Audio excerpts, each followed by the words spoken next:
Dalam buku berjudul Nyanyi Sunyi Seorang Bisu, sang penulis Pramudia Anantatur mengisahkan begitu beratnya melakukan pekerjaan membuka lahan dan jalan di Pulau Buru, Maluku. Diketahui Pram, sapaan akrab Pramudia, bersama ratusan orang lainnya menjadi gelombang tahanan politik pertama yang tiba di Pulau Buru pada 1969. Pada suatu apel pagi di Unit 3 atau Wanayasa, Pramudia mengisahkan dirinya dan teman-temannya sesama tapol terkejut saat tiba-tiba diperintahkan membuka jalan tanpa alat yang memadai. Untuk membuka jalan, para tapol harus menerjang padang rumput yang tinggi yang antara lain berisi rumput persegi 3 dengan sirip setajam silet. Setelah meletusnya peristiwa gerakan 30 September, kehidupan Pram menjadi semakin sulit. Selama 14 tahun, Pram harus hidup sebagai tahanan politik tanpa proses pengadilan. Ia mendapatkan pengalaman pahit saat ditangkap oleh segerombolan pemuda bertopeng tanggal 13 Oktober 1965. Pram disiksa bahkan hingga pendengarannya rusak karena kepalanya dipukul dengan senjata. Pram kemudian dipenjara di Tangerang dan Salemba pada Oktober 1965 hingga Juli 1969. Pada Juli 1969 hingga 16 Agustus 1969, Pram kemudian diasingkan di Pulau Nusa Kambangan. Lalu masa pengasingan Pram berlanjut selama 10 tahun di Pulau Buru mulai Agustus 1969 hingga November 1979. Jejak Pram di Pulau Buru pun terekam baik dalam memori wartawan harian Kompas Sindunata yang berkesempatan menyaksikan 1.500 tahanan politik dilepaskan dari instalasi rehabilitasi di Pulau Buru.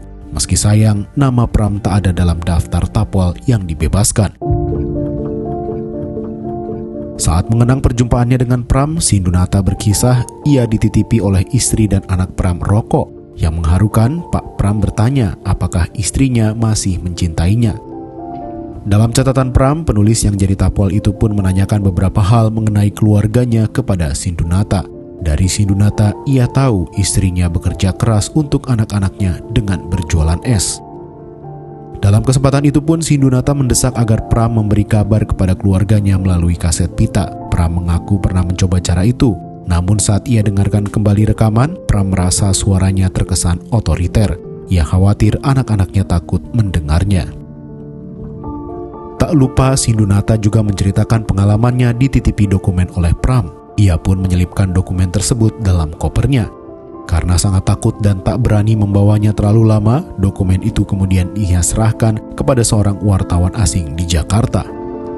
Berdasarkan dokumen itulah, sesuai permintaan Pram, wartawan asing itu menulis laporan ke Lembaga Hak Asasi Internasional.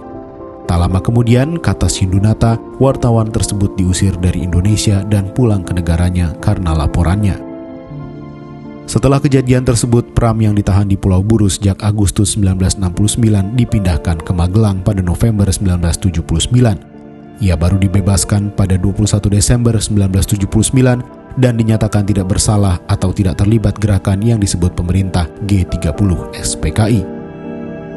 Meski begitu, ia tak benar-benar bebas. Ia mesti wajib lapor ke Kodim Jakarta Timur 1 kali seminggu lebih kurang selama 2 tahun.